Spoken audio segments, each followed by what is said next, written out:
In today's session, we are going to look at financial literacy, and it's a build upon all the things that we've laid as a foundation from book one. And of course, this week that we're talking about work, the work aspect of growth, what you need to do. Remember, yesterday we discussed extensively about how you can turn ideas into reality. And what that means is you setting up a business enterprise or a venture. And I'm looking in direction of uh, profit you maximizing profits in your venture, right? So if you need to consider financial management, you need to consider financial skills. So I'm going to focus majorly on the literacy aspect. There's so much that can be discussed around financial management, thinking about tools, techniques. But I would rather prefer we look at the rudiment, which has to do with the learning curves in finance. So, and basically, we're talking about the literacy on management, right? So we'll just explore basically what are those essential knowledge you need to have to manage money, either in your personal life or in your business. Okay. Imagine you've created a business plan, you have your business proposal, right? So, how do you appropriate this and ensure that money is not going to be a limitation for you to proceed in executing your plan? So we're going to explore some of these things and see what role money plays because money is very important. In fact, the Holy Book says money answereth all things, right? So we'll see how money is so valuable and so important. So um, it's important that part of the foundation you need to build has to do with finance. You know, we've talked about soft skills, we've talked about you building technical skills, we've talked about you committing yourself to continuous learning, right? As good as all these things are, they have the role they play in helping you to achieve success and fulfill your purpose. Likewise, money has a role it plays in making people not to live a miserable life. Okay, money has a way of accentuating your chances of achieving success. Have you ever been in a situation or imagine yourself in being in a circumstance where you just know you want to do so many things, but you are just limited because of lack of funds or paucity of cash flow, right? So money can actually be a limitation when you don't have right access to it. And not having access to money sometimes necessarily is as a result of you not laying proper foundation.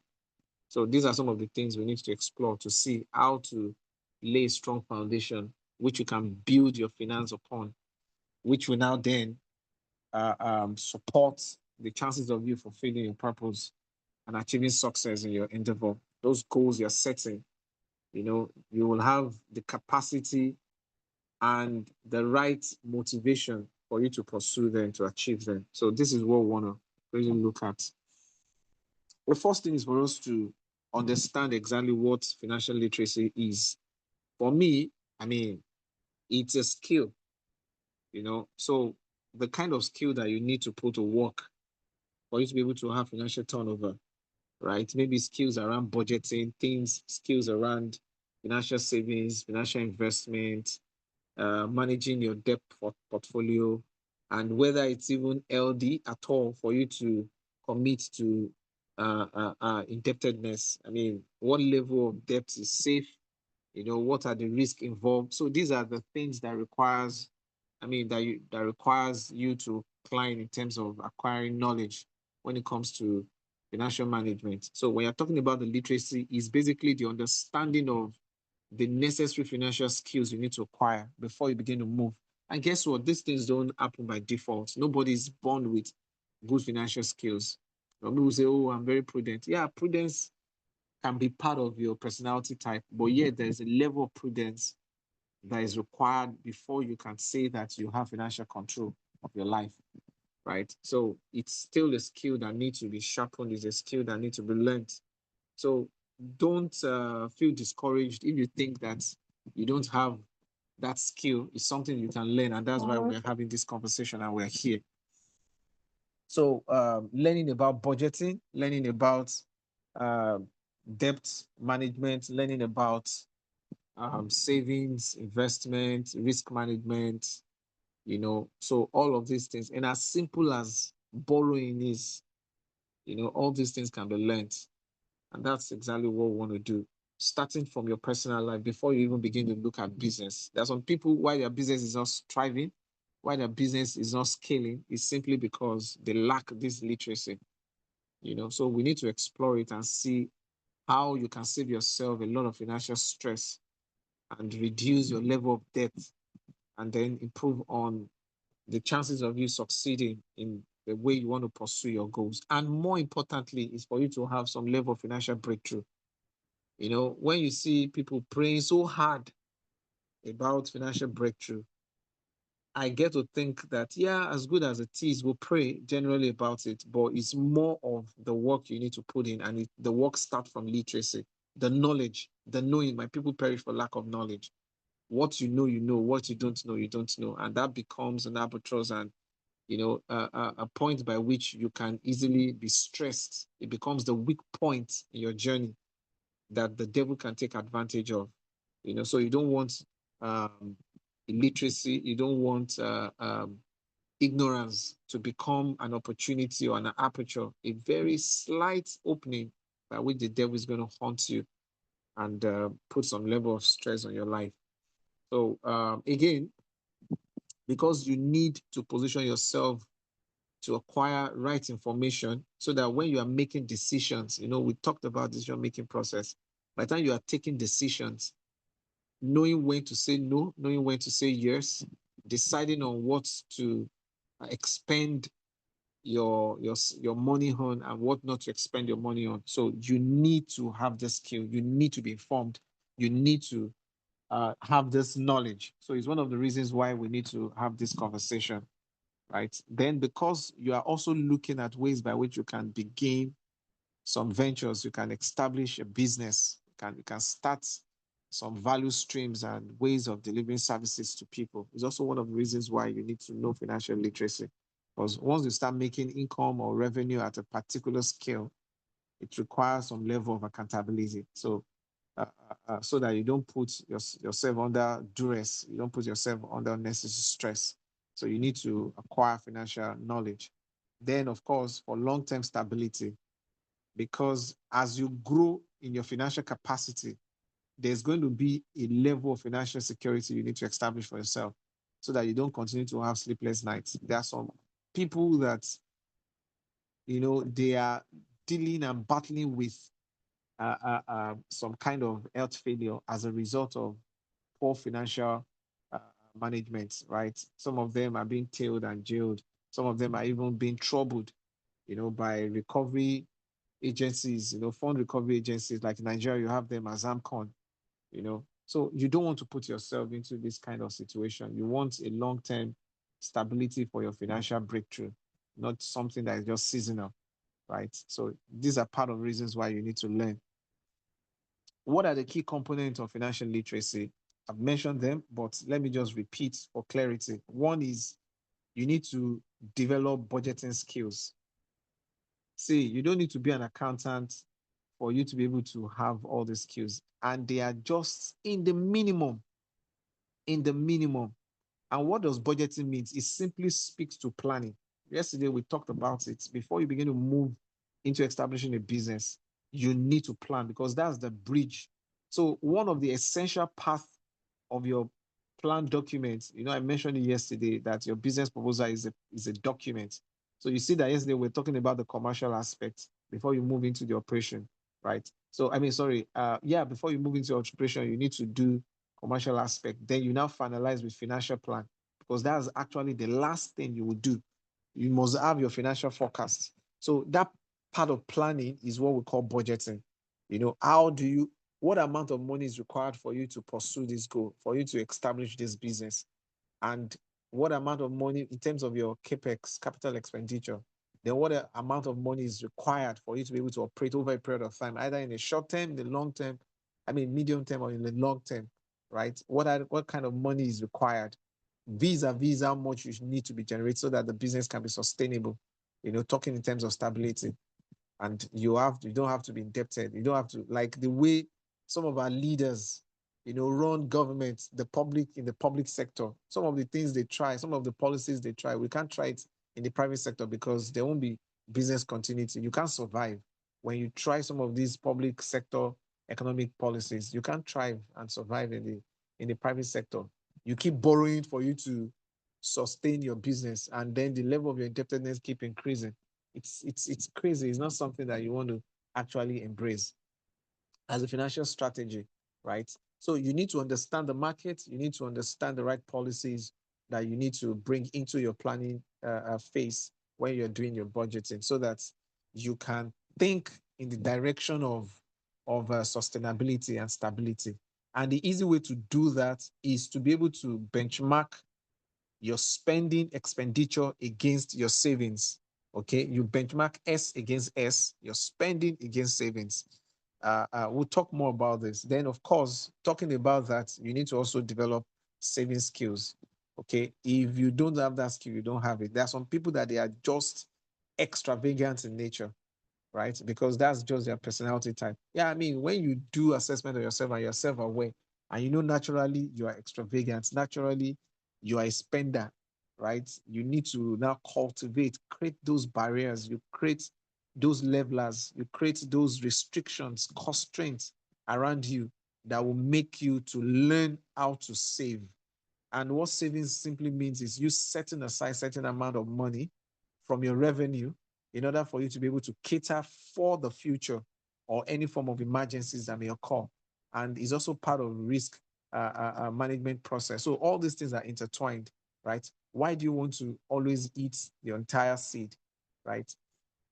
I mean, your fruit, when you can actually set apart part of your fruit to turn them into a seed, right? So these are part of the concept of savings. So it's a skill that you need to learn. And sometimes if you don't even know how to go about it, you can use certain rules, which I'll show you, in order for you to know what to save from your revenue and what to actually put back into the business as another form of investment. And talking about investment is also another skill. I mean, it's another skill set that you need to know, right? And investments simply speak to how you can strategically scale up your business.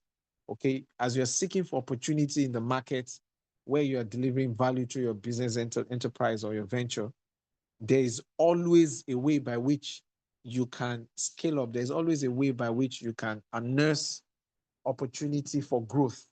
Okay, so investment is that part of strategy by which you can grow. And when you make the right decision on investments, it scales up quickly. I'll give an example. In landed property, I was somewhere where we're having that conversation today, in the bank, and we're talking about opportunities that the bank offer for investment. And I was challenging them. I said, how come you people are not giving your customers opportunity to make investments in real estate? Like you create uh, an initiative, or you create a policy whereby subscribers or um, your customers can have access to real estate funds and all of that. Because for now in Nigeria, that seems to be one of the most strategic, sustainable means of investment, especially if you inclined your knowledge in location, right? There are some locations that have an ROI of 200% within a year, within 12 months. Some, they are so specific and so predictable that even over that period of time, you can even achieve. So these are part of the things that you want to, put into consideration.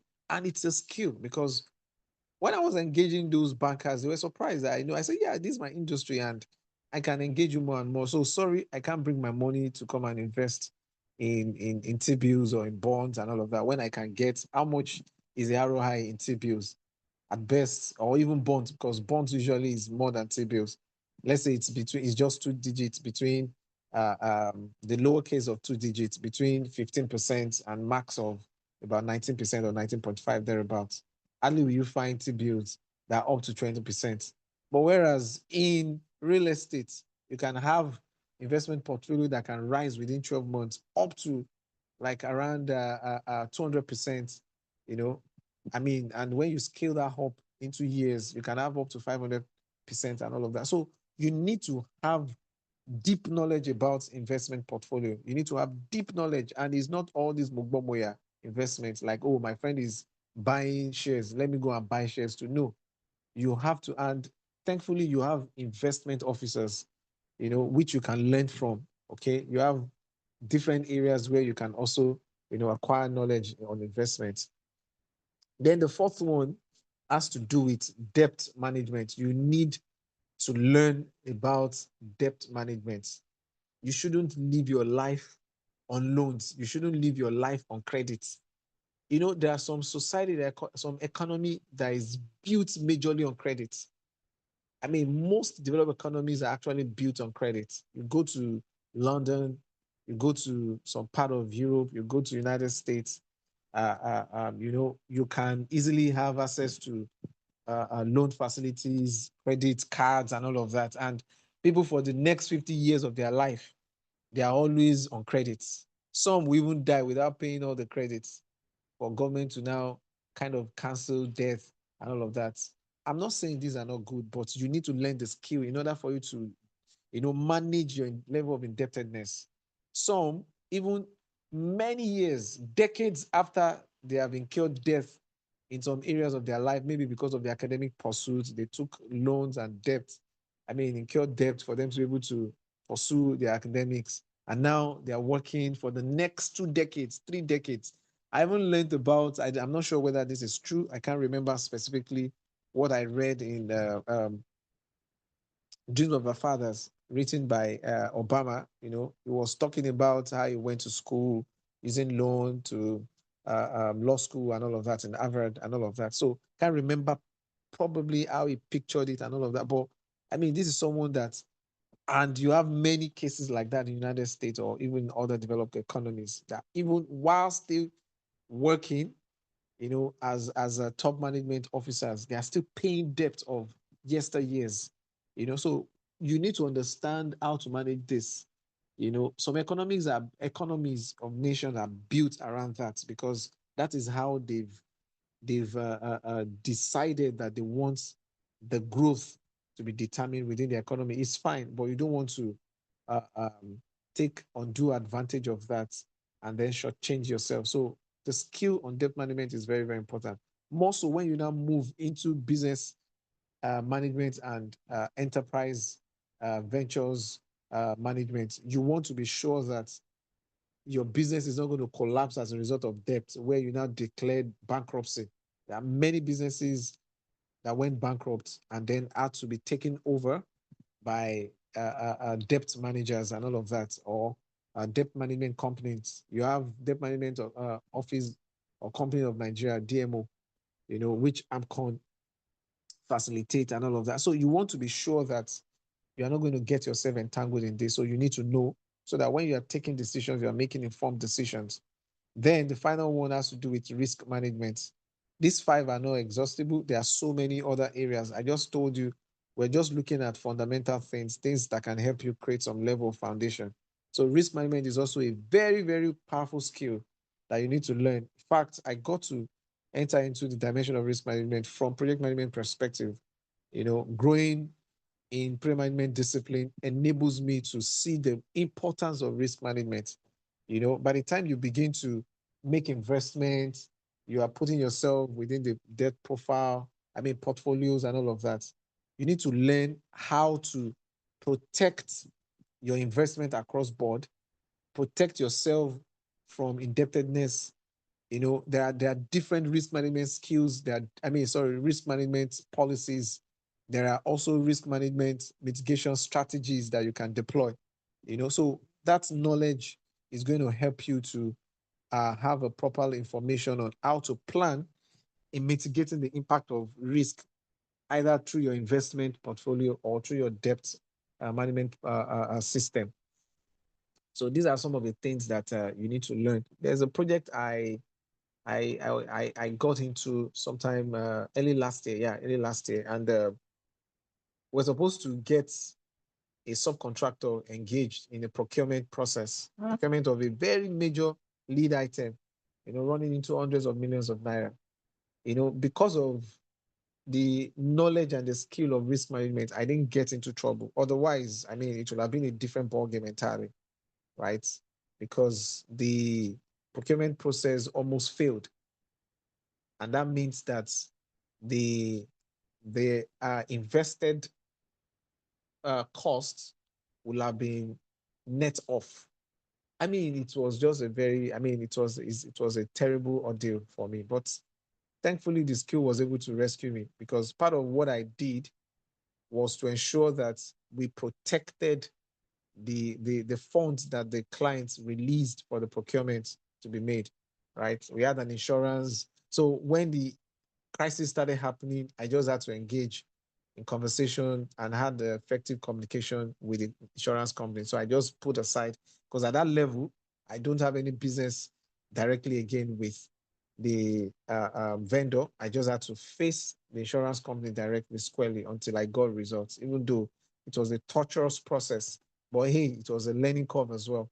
And I see, and from another perspective, the importance of risk management. So you are going to be dealing with this. And this is even at this level. Imagine if you are moving at a higher level where billions of naira or billions of dollars are involved. You don't want to take that risk, because they are just unreasonable risk. So if you understand the importance of risk management on little investment portfolio, then you'll be able to, and it's the same understanding that you're going to deploy when it comes to huge portfolio, right? So these are things that has to do with this. So let's just pick budgeting, for instance, and look at some of the things that I believe will help you, which are part of the things that I've been able to set for myself. So when you're talking about budgeting, basically I told you it's about planning. So how do you plan for your personal income and expenditure, right? You need to have certain tools or ways by which you can actually create the plan. And you don't need to make this thing so robust. Or, I mean, it's as simple as you having your journal, right? Maybe your diary, or you have a booklet or something. So for what I do is every project, either personal project or my business project, every project I do, I have journals. In fact, when I started a project, I would tag the journal for this project. So it helps me to be able to track, monitor, and control the budget on the project. So usually you have income heads on the project. Every project or every intending expenditure must have, you know, an income that is associated with the expenditure. And this is what I mean. You want to spend money, right? In order for you to be able to achieve your goals. That money that you want to spend must have a source of income, must have where the money is coming from. Are you going to borrow? It's going to come from a particular investment portfolio. Where is the revenue going to be generated from? Right? That's what I mean. So it's going to be easier for you. So this is how you carry out your budgeting. It's not just enough for you to sit down and say you are spending A, B, C, D, X, Y, and Z, right? You need to know where the money is going to come from and how you plan to allocate the money. Is it going to be in tranches? Is it going to be percentages? Is it going to, and on what time duration, right? So you need to, I mean, this is one of the ways by which you can do that. And the another tool you can use is the 50-30-20 rule. What this says is when you have your income, now personal income, right? Let's say every month you earn 1 million naira. What do you want to use this 1 million naira for? Right? Some people, if they don't know how to manage 100,000 naira, by the time they start earning 10 million naira, it can even make people go crazy, right? And they will naturally not learn the importance of, uh, uh, um, maintaining their standard. So before you start earning more, you need to ensure that you have a standard. And the easy way to create that standard is using this rule. So 50-30-20 rule is a way for you to create a standard for yourself. And it will help you to manage whatever scaling you're experiencing. You are earning 20,000 and it now becomes you earning 20 billion. If you use that rule and you've made it a part and parcel of your life as a skill, it will help you, just like the way you use Pomodoro technique to manage your time. So you can use this 50-30-20 to manage your money. And what this says is, for every income, for every revenue you have 50% that can go into essentials. What this means is you have all those needs, your, talking about the essential needs now, the indispensable needs, either your rent, paying your housing, buying fuel in your car, all those daily chores, your food items, all the essentials, things that, I mean, for some, the essentials might be their medicals, right? Their health, for some that needs to be on drugs. And so you don't want to ensure that you never have a time that you're not going to be buying your drug, because that can be life threatening. You're talking about school fees, you're talking about, I mean, all these personal cares, that are highly essential, that they can be life threatening if care is not taken. If you have if you have some debt profile that you need to be servicing, that becomes part of your essentials. For instance, if you have borrowed money in time past, right? Part of your essential has to do with how you plan to your repayment plan. It's part of your essentials. So you put all these things together, right? As part of the things that you, so 50% of your income can be focused on this. Then you have 30% that is focused on what I called your dreamland, what you desire. This can this can be transient, meaning that what you desire today might be different from what you desire tomorrow. Have you ever felt sometimes you just wake up in the morning and you just feel like eating one particular kind of food, or you just feel like buying something out of the blues, right? Or you're just walking and you just feel like picking this thing from the shelf.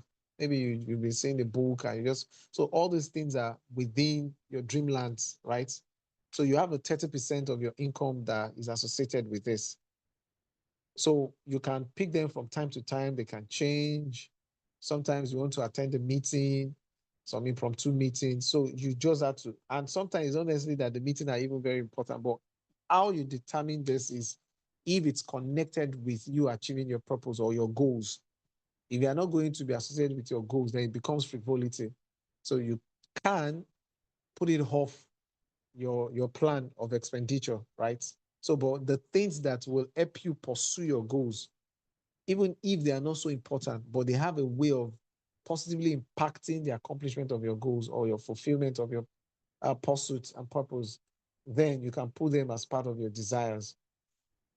Like I remember there was a time that I thought I was going to join a club, because I feel if you join a club, you can always get references, you can get opportunity to meet people, and also be able to connect with who is who, blah, blah, and all of that. Because the mentality I have in my mind was like, oh, this is where they share business opportunities. I mean, I'm not disputing that fact. A lot of people join all these associations and community for different reasons, right? And when you're joining, it requires you to pay some level of membership, or there's a certain amount of money that you need to connect for you to be able to, associate at that level.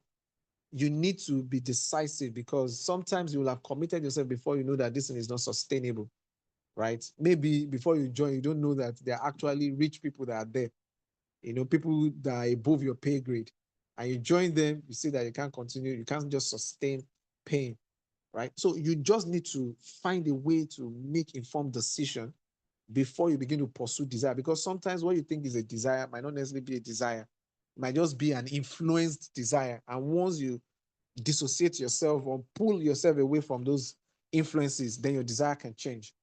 What I'm saying in essence is desires are like emotions, right? They keep changing with changing values and with changing times. What you desire yesteryears are not what you desire this year, and definitely is not going to be what you're going to desire next year. Maybe desire one type of phone or brand of phone.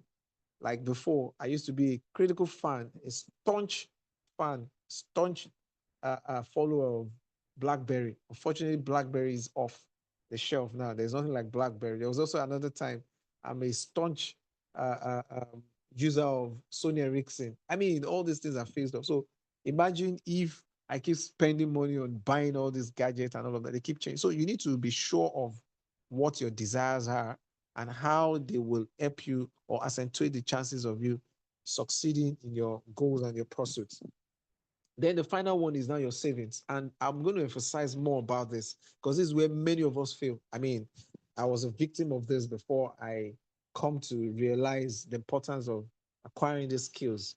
Not everybody have the inclination towards savings. And we are talking about savings. Savings, like I defined to you earlier on, has to do with how you cater for, in a sustainable way, how you cater for the unknown, for the emergencies, how you cater for the future, right? The uncertainties, how you cater for all these things. Because as I described to you, the kind of environment where you're going to be running your business is VUCAL D. The level of volatility, the level of uncertainty, the level of complexity and ambiguity, that the kind of or different shades and shapes of disruption facilitating within the business environment is going to make you always think about the future of your business, think about the future of your life. So if you don't have something that you can use as a willpower to powerfully initiate the sustainability of that future, the sustainable way of you living in the future, then your future is already mortgaged, is already destroyed, kind of, because anything can happen that will make you freeze off. Just like when COVID happened, many businesses never survived COVID because they did not plan for the future. So future savings is another level of planning when you're doing budgeting. So you must always have 20% of that. So it's never it's never going to be part of your immediate expenditure, right? Every income, you must be able to have savings. And there are different ways by which you can initiate savings. You can do savings through investment, you can do savings through buying bonds, or even doing some kind of what's it called now? I mean, we're going to look at some of them in different ways. That different when you look into different savings portfolios with different organizations, either in the commercial markets, in terms of the bank policies on savings. You have some of them in fixed accounts. You have some of them as savings account itself. You have some of them you buying some kind of investments portfolios like bonds, T-bills, or you are doing mortgage. So there are different kind of. So you sit down, make seek for information, and then you can then begin to have different data by which you can make informed decision. But make sure savings is part of what you are going to put on your plan when you're creating your budget. Okay. So when you look at people who have actually learned the act of savings, they are never caught unawares. Trust me. And it starts from the little income you earn. Because if you cannot save on little income, you will not be able to save on big incomes. Just let's do a quick math. If what you earn every month is 100,000, right? So how much, if you look at the 50, 30, 20 rules, how much are you supposed to be saving in a month? Anyone? What's 20% of 100,000? This is a very simple math. What's 20% of 100,000? Anybody? Anyone? 20,000. Yeah, 20,000 correct. Yeah, this should be, this is just very simple. This should be a chorus answer. That's why I use 100,000. So 20,000. So meaning that every month you save 20,000. 20 times 12 in a year out of 1.2 million naira, you're saving about 120,000 naira. But I can bet it with you, you would definitely save more than that. Because by the time you look at the first quarter, Q1, in 3 months, you've saved 60,000. Trust me, the following months, you increase your future savings rate, right? Because you now see the need, because this is how you can develop the culture. This is how you can develop the disposition. This is how you can learn. Because then you now begin to look at the tracks of what your expenditures are. Those frivolities, you can begin to deny yourself of them. Oh, if you are someone that every month you cannot do but to eat bread, to eat snacks, to eat, just name it. Or you have a way of always using Uber rather than you joining public transport, you now begin to deny yourself of certain luxury, right? You begin to deny yourself of certain non-essential needs, right? In order for you to increase your savings portfolio. So that at the end of the year, when you see how much you've saved, then you take it in as your simple carry over income to plan for the next cycle of your budgeting. So these are things that can help you so much if you're able to. Now imagine if you're earning more than 100,000, of which I know there's nobody here that is earning less than 100,000. So imagine when you double that by 5, by 10, by 20. So there is nothing that will happen, to you in terms of emergency that you will not have a first responder action on in terms of risk management, even if it is not sufficient. Imagine you want to borrow money from any borrowing firm or borrowing company or borrowing house, and you go there, maybe you need a $1 million, and you tell them, oh, I have 20% of this $1 million. All I just need is 80% access, loan access. I mean, that is more reasonable than you want to go and borrow and you don't have any, and they are asking to go and look for collateral. And definitely your collateral is going to be something that has to emanate from your savings, actually, right? So these are part of ways by which you can actually manage this. So please, I'm going to give you an assignment on this 50, 30, 20 rule so that you'll be able to see how practical this tool can be utilized. Then you move from there and move into the business dimension. Here, it requires high level of planning. Like I mentioned yesterday, don't start running on your business without having your business proposal. In fact, by the time you have done what I just gave you as an assignment is just a canvas, which you can do in just a few minutes.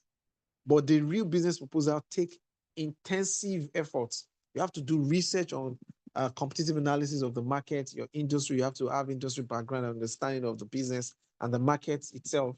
Then you have to do the analysis of whatever product you want to do before you move into operation. And once you start the operation plan, you have to also consider your financial plan to the point that you need to know when your break-even point is going to be. And if you are not breaking even between that time, maybe your break even is between 5 to 7 years. What happens after 5 years? What happens after 7 years?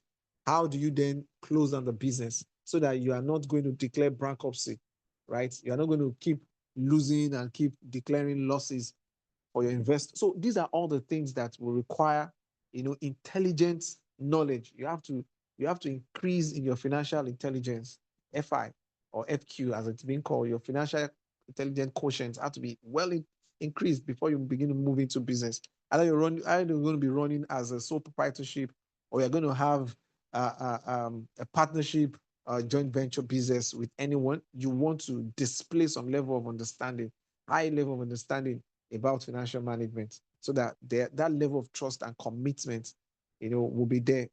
Either it's things that you were using, or it's something that others are bringing that you need to use. That level of trust is going to be there.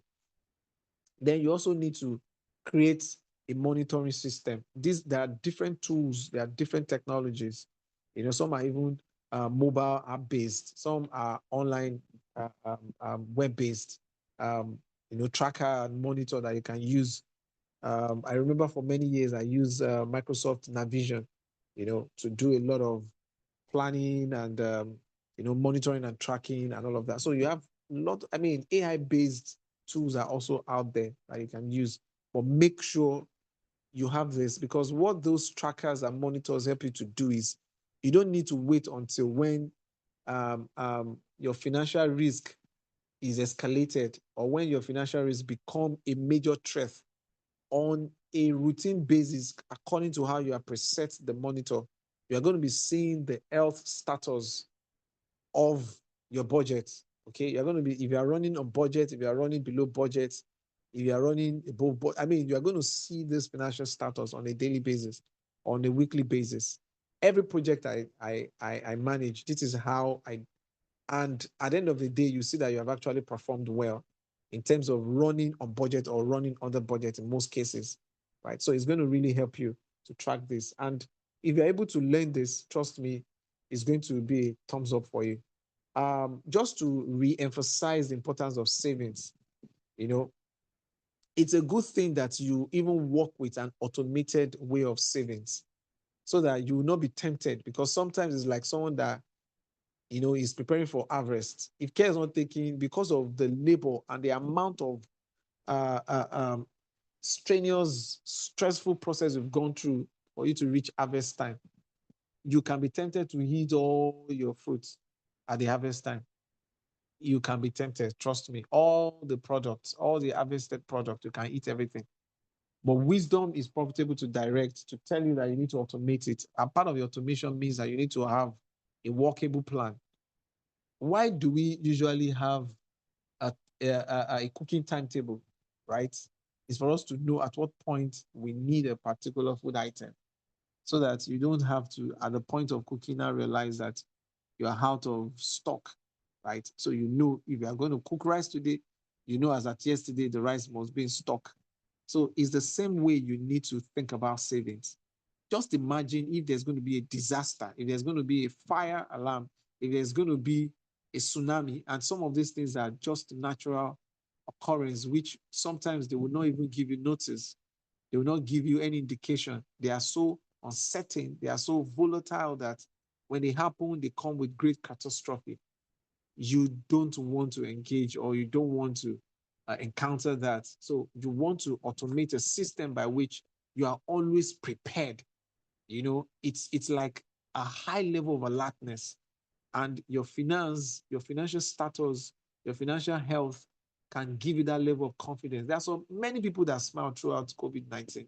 They never stressed. They were never under duress, even though their revenue may not be, really increasing, but they are just okay. They're just okay because they know that they cannot run out of funds, in operation.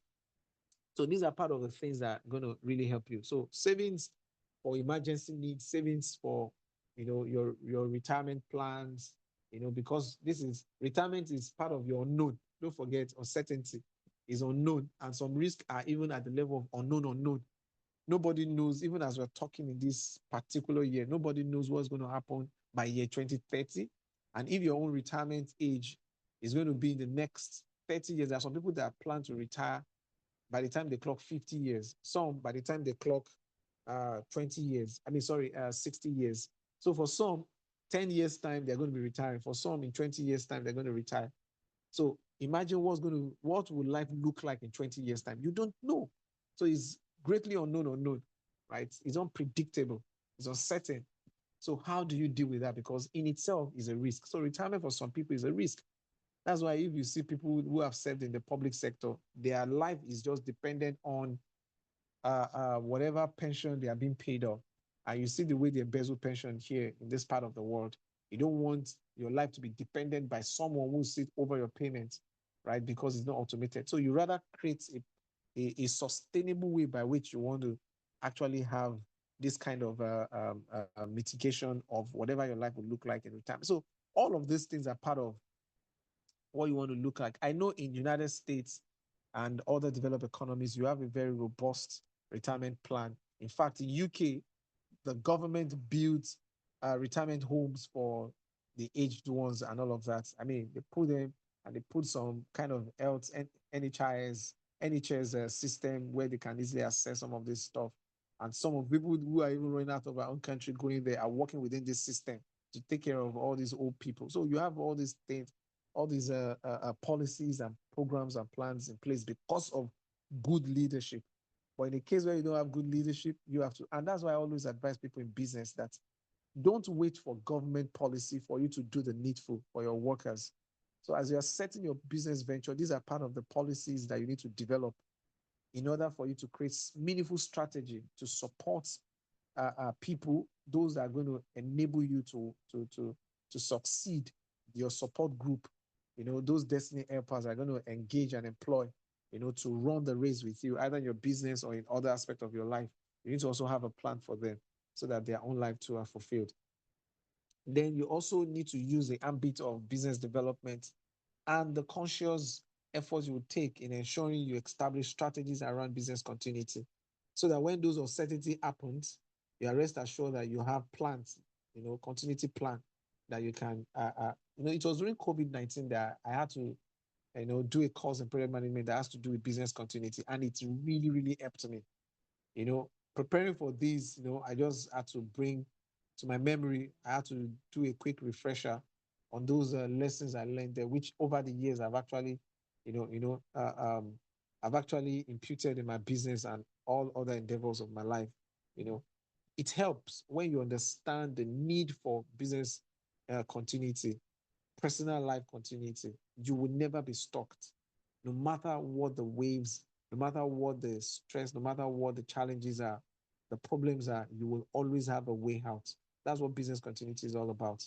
As long as the vision of the business is strong enough to continually drive value, okay, and as long as I mean, it's closely tied to your purpose. I mean, nobody wants to shut down the fulfillment of your purpose. That's why where we started from is for you establishing your purpose and make sure everything you are doing is connected with your purpose. So once this thing is shutting down, that means that you are making it impossible for you to achieve your purpose. So you will wait against all odds. You're going to sail through every terrible tides upon the sea in order for you to be able to get to your destination. And that's what your contingency plan is all about, so that you can ensure that nothing is going to cause you to put an end to your business. Okay, so investing is like you investing, I mean, you pushing towards you scaling up, because every investment is targeted towards growth. There is no way you want to invest toward retrogression. You invest in order for you to progress. And that isn't why any investment that doesn't add to your revenue, that doesn't add to your income, rather it removes your income. And there are so many investments like that are failing. You don't need to. That's why you have to do proper investigation and gather proper data and information before you throw your money out there. I know some people in the real estate business who just think that, oh, cheap land, and they just go and buy. And in years, the land will not appreciate. In years, the land will remain the same. And in some cases, the land can even start depreciating. So don't think that it's all land that doesn't, that is not, is all land that appreciate. No, there are some lands that depreciate in value.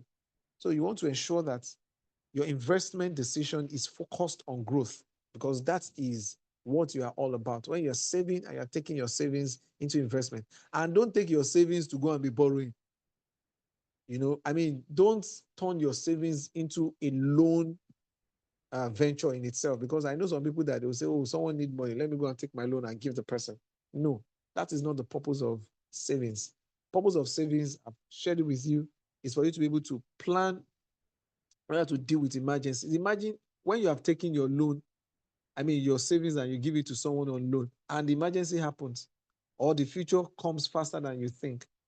Like the way COVID appeared, nobody thought COVID was going to happen at the time it happened.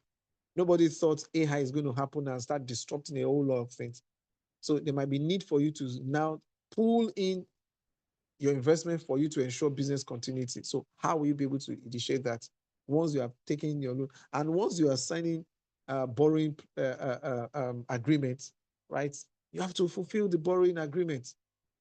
This person is taking the loan, you are borrowing for a period of time. You don't have decision over that kind of investment at that point in time. So you want to take informed decision on these things. And one thing I also emphasize is, for whatever decision you're going to make on your investment, make sure you start now. Ensure you start now. Now is the best time to begin your savings. Now is the best time you start using your savings on investment. Because imagine a tree that you plant now. If you have planted it last year, it will have been 1 year growth, right? Imagine if you have planted it 5 years ago, it will have been 5 years growth. And a child that was born 5 years ago is not the same age with a child that is born this year, that is just 2-3 months, I mean, less than 3 months old, right?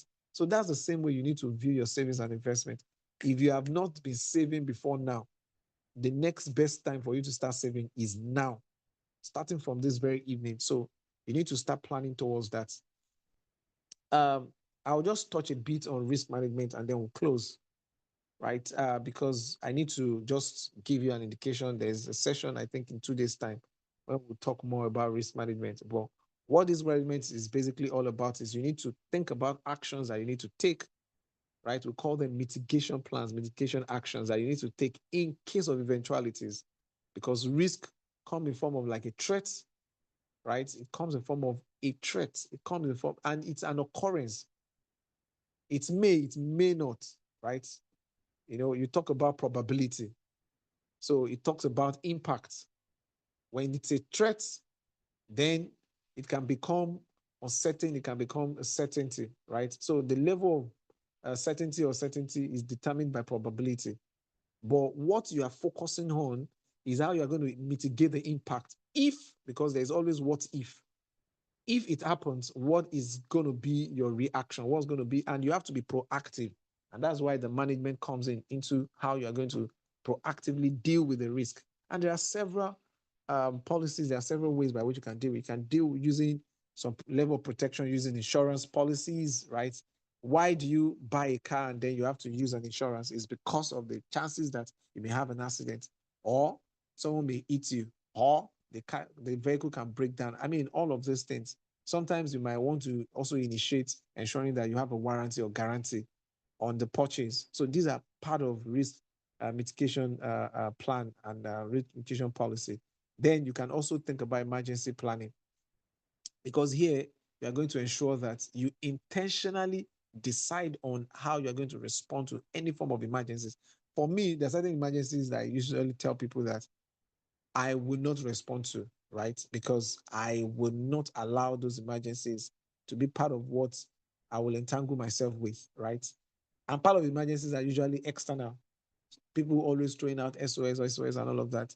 You can't, you just need to have this principle that you can't help everybody in life, right? So it's going to be on your terms if you are to help people. So people will come with their pertinent needs and they want to throw by way of transfer, because transfer is also part of strategies by which you can manage risk. You transfer.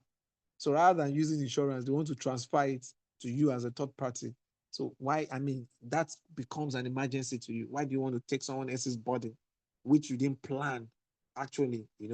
So sometimes you need to be highly intuitive and discerning in some of these things. That's why you having your robust budget plan will help you to make this informed decision, even without having to go and be thinking and say, oh, okay, I'll come back to you. No, I mean, right there, whatever doesn't align with your plan knows that is out of the books. And then you don't need to commit yourself, and you don't need to give yourself undue stress. Some people, because of your personality type, want to be people pleaser. Unfortunately, you can't even please anybody, because they will still come back to you and tell you that try, that you didn't do well and all of that, because sometimes they might demand for 10, maybe at that point in time when you get back to them, you can only help with one.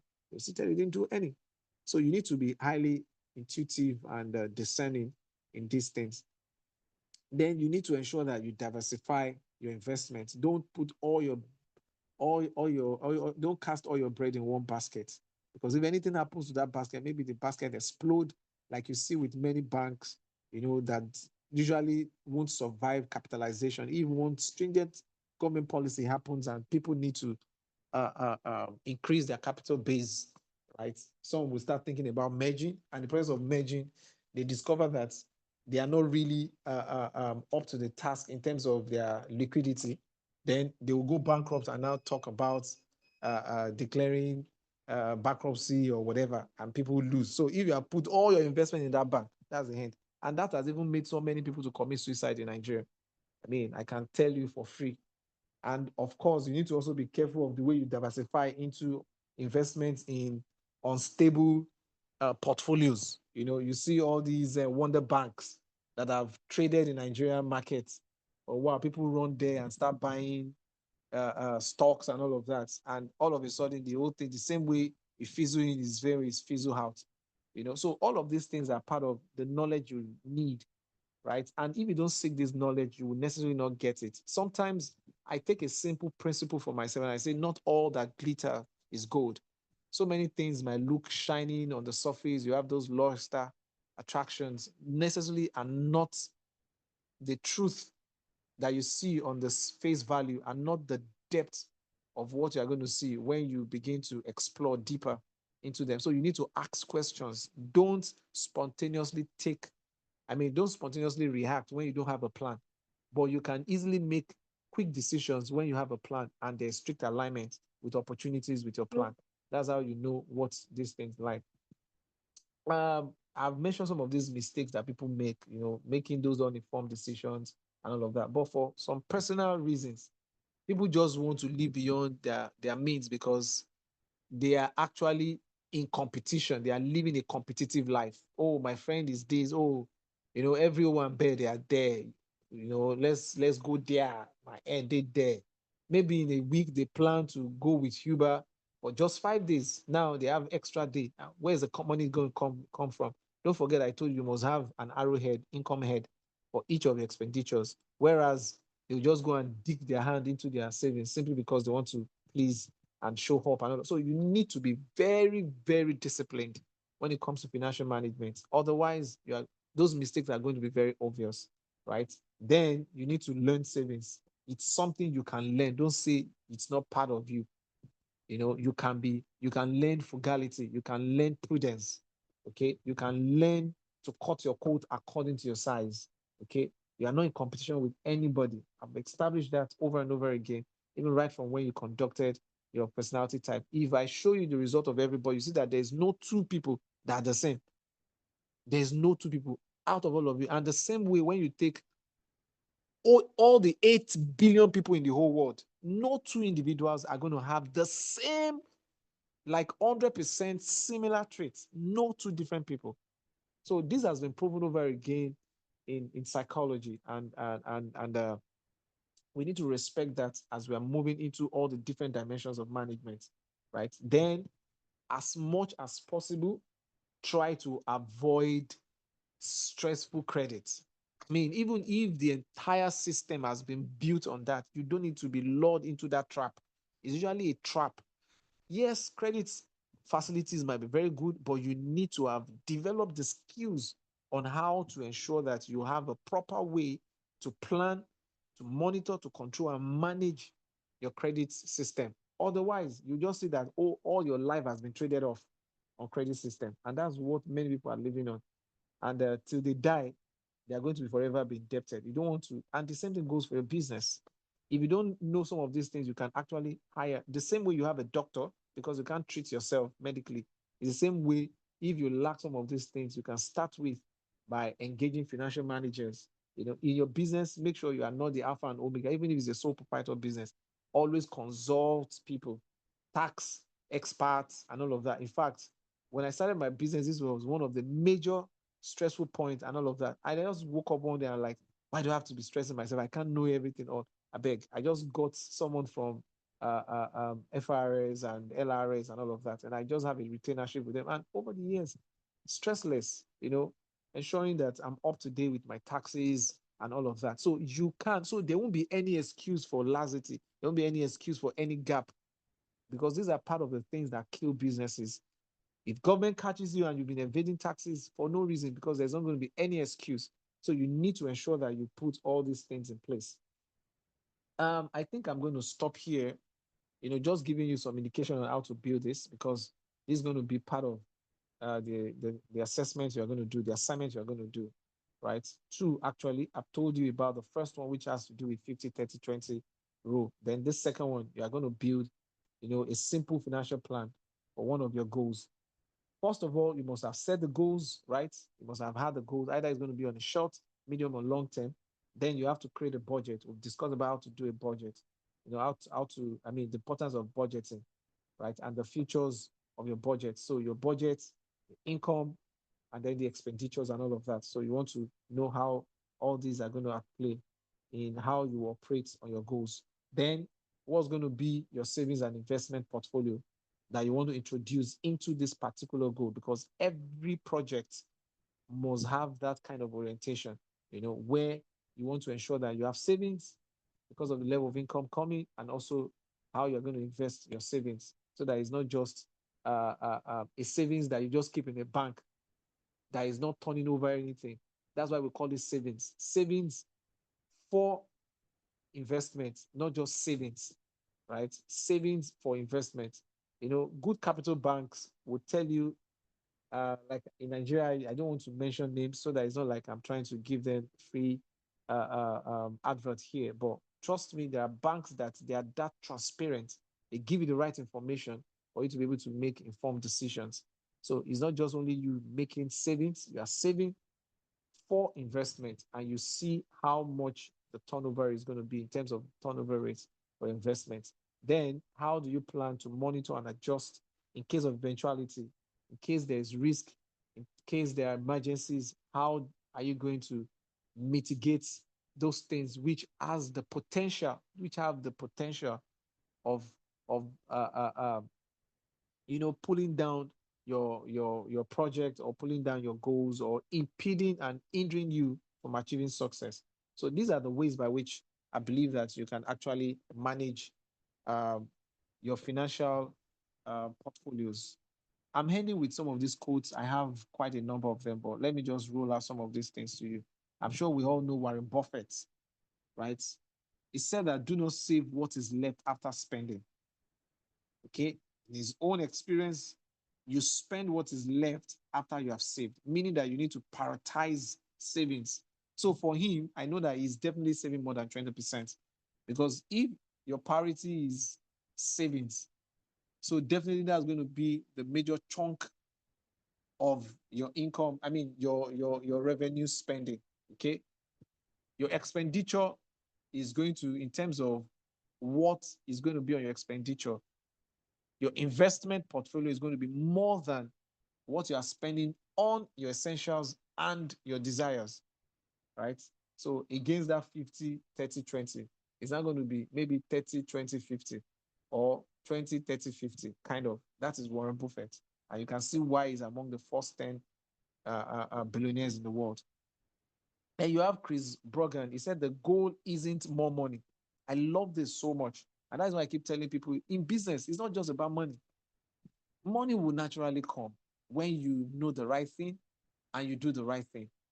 Money is a consequence of actions that has been taken, is a consequence or the result of certain positive decisions that you've made, right? So money is the goal of financial management is not more money. The goal is living life on your own terms. Because if you're able to do that, like you are not doing competitive living, you are not doing borrow polls and all of these other terms that you see people disposing themselves to, why they are so committed to credit facility, because it is not targeted towards value delivery. It's not targeted towards business sustainability. It's just about, oh, I want to get more money. And the process of getting more money, because it's an entrapment. I remember when people committed themselves so much to wonder bags, then it was an entrapment. They made money instead of them to put into savings and diversify. They put all that they made into it. You see, they tell you 50% what's it called now, interest rate. So you put 1 million naira, you get 1.5 million. They take all the 1.5 million, put it there with the hope that they're going to get 4 million. And before long, you just see that it's foolishness. And it will keep increasing. When you now get to the highest, that's when the whole thing will just collapse. Boom. So it's an entrapment. Don't be entrapped, because money sometimes, or even really in life, is a spirit. And once you allow that spirit to dominate you and be a major influence, it makes mess of your business ideas. It entraps you, and then you will never live on your own terms. You rather live on the terms that the money directs and the money dictates for you. Then Chester Karras said, in business, you don't get what you deserve, you get what you negotiate. So for him, it feels that in financial management, you need negotiation skill.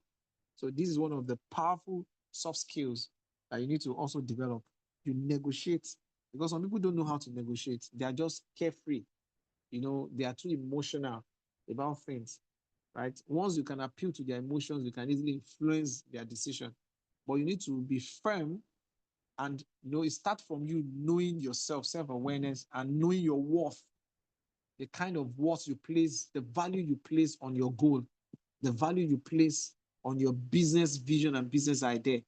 So you'll be able to help you to negotiate well. Then the final one, which I know everybody in one way or another must have heard about, and that's what I want to use to charge you right now. The best time to plant a tree was 20 years ago.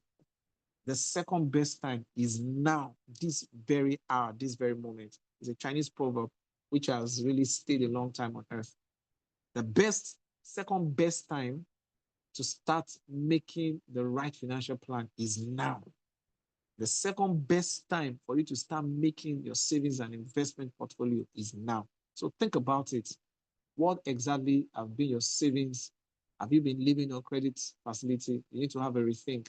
And those savings, what are you just keeping it in the bank, lying fallow, whereas bank is using it for them to generate more income? And hardly, in fact, they even have some funny policies now that if you touch out of that money in your savings account, at the end of the month, you won't have any interest that will come to you. There are some banks that are that cruel, right? So they expect that you keep money there and you don't touch it at all. That's when you can get an interest rate on it. But once you touch it and do a little withdrawal or maybe some repetitive withdrawal, you don't get any savings. And many people will just wonder, but I'm using savings account now. How come I've never received any interest rate on my savings? So these are all the subtle ways by which people live on other people's terms, on other policies' terms, not on their own terms. So you need to have a think and then be able to have a good decision for yourself. So we'll stop here so that I take some quick reflections and comments, and also if there are questions. Thank you. Any question, any reflection, any comments, pinpoints? How do you see this apply to you? Is it helpful? You learn any new thing? Anybody? Yes, sir. Thank you very much for the class. So I have some questions. First is, I've always heard that that there is good debt and there's bad debt. So how is debt good? And then for the 50, 30, 20 Bro. partitions, do you have different wallets or banks for so that keeps you disciplined not to spend past a particular percentage?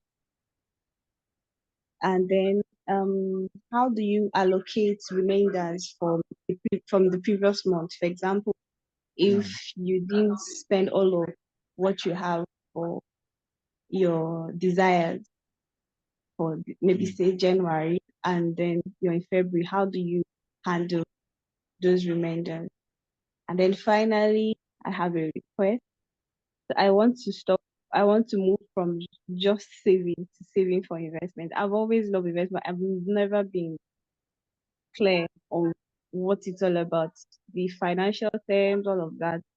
And I found out that most accountants don't even know much about investment. I reached out to a whole lot of people to teach me and be able to say, okay, this is what works and this is not what works. Most of them I end up educating them with the little that I've learned. So I would really I am interested in investing from now in your own right. Okay, let me quickly, because of time, and I want to ensure put all these responses in the video as well, so that we don't overstretch the video. And that's why I always want us to quickly talk, and then we'll be able to have responses. So the first one, good debt, bad debt, yeah, they both exist, but they are not in coexistence. What I mean is they don't both coexist. Is either it's this or that. It's not both, right? So, and it's boils down to the level of decision you take. You can have any scenario at play in your personal life. I mean, have you ever been in their need at times? I mean, you are just in need and you just need help and a rescue out of that situation, right? So how do you respond to that? And that's why I talked about risk management, because when you're in need, either it's emergency coming from any dimension of your life, right? Maybe you want to pay school fees, you want to pay house rent, you want to pay medical bills, you want to anything. It might just be a demand from parents, whatever it is, which is connected to your life responsibility. How do you respond to that? Right? So just think about it. Do you go to take a loan? Do you take facility on credit, blah, blah, blah, and all of that? Or you want to think that, oh, I've actually been saving somewhere, so I can respond and mitigate this risk using this. So just think about it. Now, when you now move into like, okay, my decision is I need to take loan or borrow. So it means that you are actually going into debt. It can be transient, it can be in the short term, it can be in the medium term, it can be in the long term. It's not a bad idea, because that might be the most viable option for you at that point in time. If you don't have any savings that you can resort to, or you don't have any savings plan, okay, on your budget that you can resort to. So, I mean, taking loan on debt is not. So, how do you now determine whether it's a good one? Number one, you determine the level of risk involved. And that's why I said there are some risk that are even risky, risky risk. I think there's a book I saw about that when I was preparing for risk management exam many years ago. You know, risky risk. There's a risk, and it's talking basically about high risk, which are very subtle in nature. In fact, sometimes they are decorated like as if you want to go and buy a car and you see a Rolls Royce, or you see a Rolls Royce Phantom. You see, you want to go to buy a car, and on your way, you now see them advertising and asking you to come and patronize them to buy a private jet. And in the real sense, you actually have all this money for you to be able to afford. But don't forget, your plan is you are going there to go and buy a car. And on the way, you now ended up buying a private jet. So you need to determine the level of risk. That's the first way to determine whether it's a good one or a bad one. Of course, if it's not a high risk, if it's a risk that you can, like it's a low risk that is not going to have, even if it happens, it's not going to impact you at all, it's not going to have anything. I mean, you can term that to be a good debt. The second one is, how does it connect to your purpose? Is this something you want to do that will accentuate the chances of you fulfilling your goals, fulfilling your purpose? For instance, you're in school, and the reason why you went to school or you got admitted into school is because you know you need to acquire this certification or this knowledge or this degree in order for you to be able to place yourself in achieving success in your goal or achieving success in pursuing your purpose. So that means that is essential, that's fundamental, that's indispensable. I remember when I was going to do my first master in architecture, I've already done, I think I shared this on day one or day two, talking about self-awareness. I moved into other industry, not in architecture, not in construction. So over 4 years thereafter, when I started thinking about it, it took me another 3 years for me to really settle that. Seventh year, I decided I'm going in. And the only way, having made gathered all data, all information, the only way I can enter back into the industry is for me to become certified and licensed to practice. And guess what? I cannot obtain my license, even sit for the final certification exam, professional exam, except I have a master's degree. So that became an essential pathway for me. It became a must decision. So whatever it's going to take for me to be able to acquire it, I was going to make that decision, right? So if your reason for taking debt, right, is going to be because it necessitates that you need to deal with an issue, an occurrence, or a threat that will not make you achieve your goal, it's good. But again, you need to calculate it and ensure that it's something you have the capacity to deal with, either in the short term or in the long term. Then the final one is now to talk about this, your capacity. And that's why lifelong learning is very important. There are some people, even if it's because it's life-threatening, maybe because of their medicals or this education I'm talking about, or other forms of essential needs and all of that, they don't have the capacity in terms of how they're going to service the loan or the debt in order for them not to be stressed or be put under duress or become a public spectacle, to be shamed, to be derogated, and for their life to be totally dismantled. Because some people's debt has dismantled their lives that they can't even get their bearing on purpose. So once you look at all these criteria, you can easily determine whether it's a good debt or it's a bad debt. Because some debts are so enticing that it's going to become a bad debt because it's going to take away your purpose from you. It's going to take your company away from you and transfer it over to someone else that you have become indebted to. So you want to be careful about all those stuff. So I hope that answers. Then the second question, I talked about investments. Yeah, I mean, you start from the known. You don't start investment from where you don't know. Like, so when people come to me, this is how I easily know whether an investment is meant for me or not in terms of my savings. When people come and start giving me some kind of shady information, I'll just say, I'm sorry, this area, I'm not familiar with it. Sorry, I mean, give me time. I'm never in a haste to make any decision that I don't have knowledge about. I'm never in a haste. In fact, it's the more reason why I know that it's not for me, because I don't know about it. So why should I put myself, what if? And that probability can be higher than you think. So you don't want to take a step into a deep hole that you don't know how deep it is. What if it's deeper than you think? and you plunge yourself in and you don't have a rescue to come out, right? So you need to look at all these indices, right? And there are little ones. I just mentioned to you about real estate now. It's one of the safest investment anywhere in the world, anywhere. However, you need to understand how the real estate investment industry works. First, it's sensitive to location. As some people are making high return on investment in properties, there are some people that they are losing heavily because of location. So you need to understand that principle. And then it's also in terms of the capacity of the investment. There are some that if they are telling you one land is sold for 1 billion naira, or another one is sold for 200,000 naira, you definitely have to know that something is wrong somewhere. So the question is, do you now want to go and put your 200,000 naira in land just because you need to buy land? I remember many years ago, many people were trapped into running down to Kuruju to go and be buying land. 10 years, 20 years after, they can't even develop because there's no access, there's no infrastructure development, there's no commitment of government, in developing the environment for them to make. So the land is just lying fallow, the money is tied down, they can't make use of it, they can't sell the land because they are going to be losing. So these are all the things that you have to think about. Then you also have treasury bills, you have the government bonds. Some of these things are secured, right? They have low risk, they are secured, but you have to look at the tenure of this investment. Is it going to be in 3 months? Is it going to be, usually bonds are in years, 1 year, 2 years, 5 years, thereabouts. T-bills, treasury bills are within 3 months, 6 months, 9 months, maybe 1 year at most, and all of that. So you have to look at some of, I remember when I used to buy treasury bills, then I don't do more than 3 months because I know that I don't have much cash flow, but within 3 months I can survive, right? And more so because they're going to pay upfront, right? So you have to look at some of these things.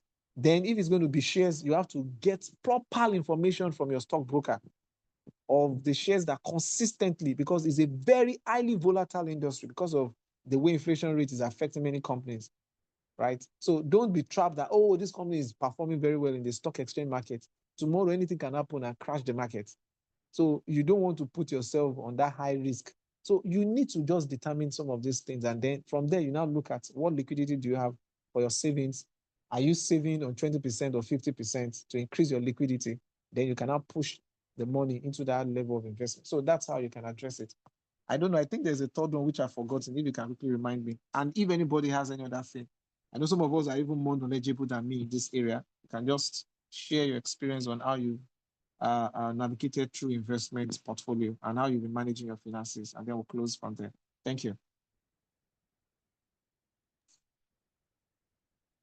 Okay, thank you very much, sir. So the last two questions I had was I asked how do you manage the percentages? Do you put them in different wallets or accounts so that Okay, you're okay, doing it? And then how do you handle reminders from previous months, for example?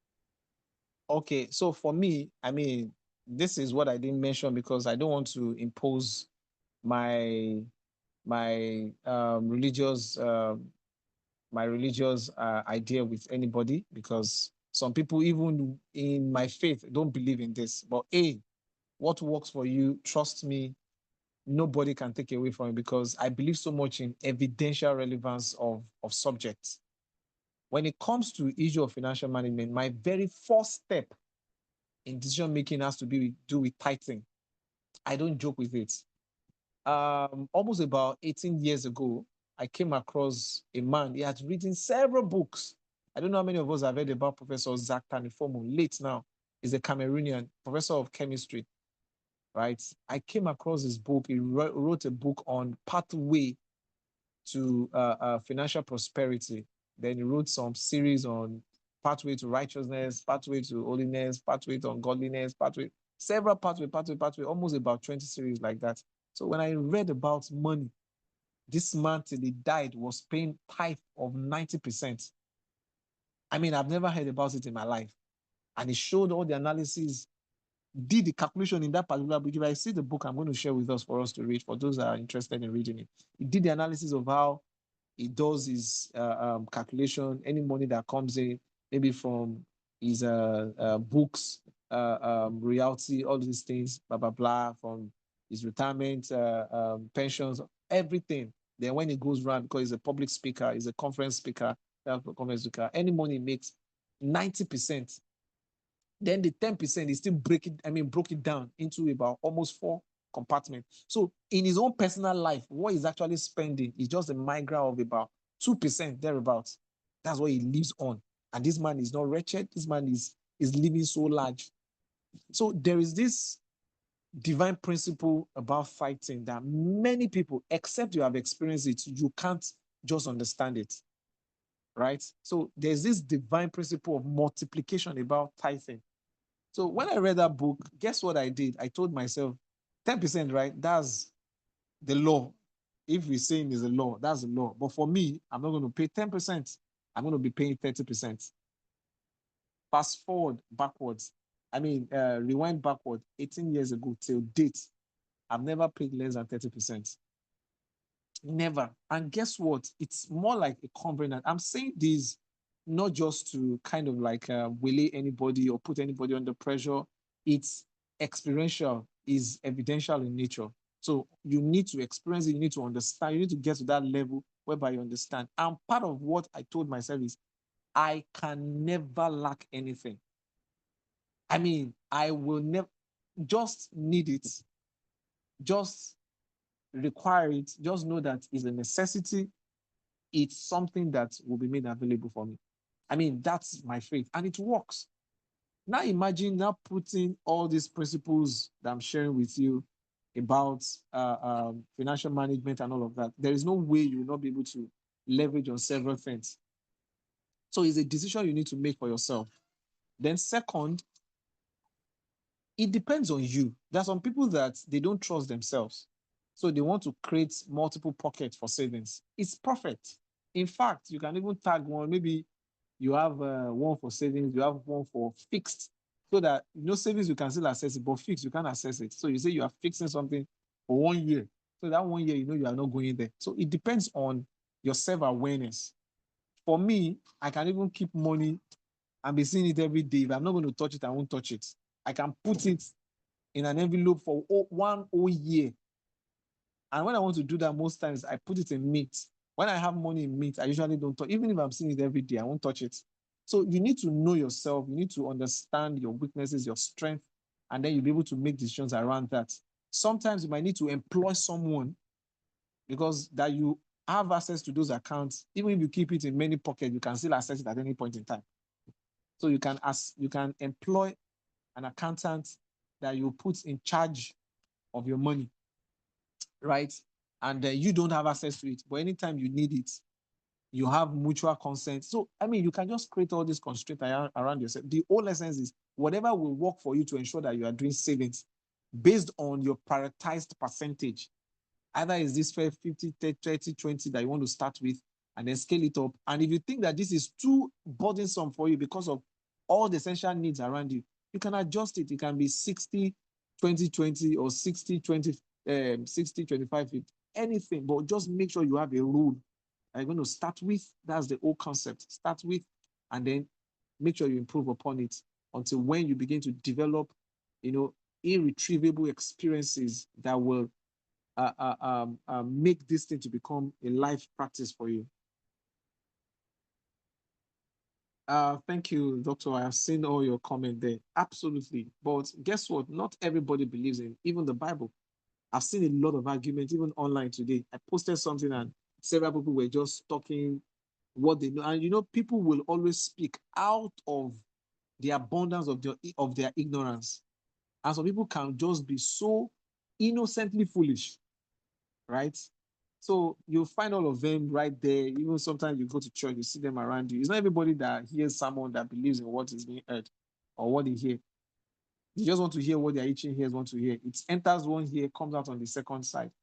So sometimes you want to help people to go through that experience for them to be able to accept the truth. Because give the truth that to him that loves it, is going to do more harm to truth than not. So please, tithing is very, very good, and make sure you factor that in your plan. Okay. Wow, time is fast spent. I know if we extend this thing for the next 1 hour, we'll have a lot to say because it's money. is money. But does anybody has any question?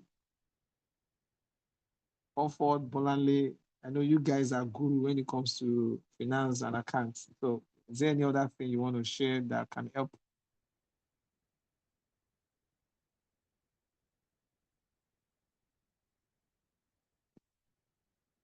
Okay, well, maybe my own final thoughts. Please make sure you are not emotional about your spending. If you know that is your weakness, is the more reason why you shouldn't be the one managing your finance. Look for help, seek for counsel. Because the last time I checked, those are emotional about spending don't have savings. Don't have savings. So you can't afford to be emotional about spending. So always remember that. And you don't owe anybody any apology. Trust me.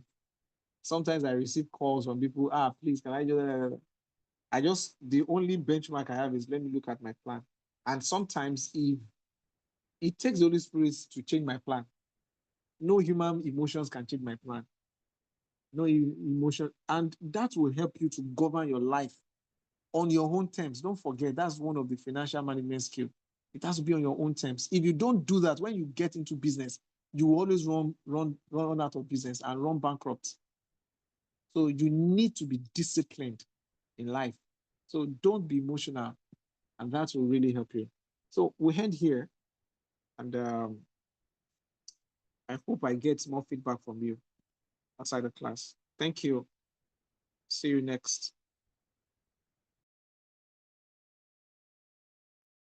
Thank you, sir. Bye, everyone.